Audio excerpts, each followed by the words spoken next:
मुंबईत मराठी तरुणावर पुन्हा एकदा अन्याय झाल्याची घटना घडली आहे। मराठी तरुण कामावर टिकत नाही म्हणत नोकरी नाकारल्याची घटना घडली आहे। मुंबईच्या मरीन ड्राईव्ह परिसरातील राधेश्याम कंपनीतील हा प्रकार आहे।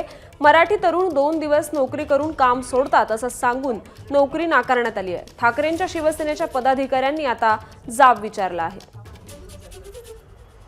महाराष्ट्रामध्ये धंदा करणार तुम्ही आणि मराठी माणसाला नोकरी नाही देणार, नहीं बैठने का क्या है इसमें?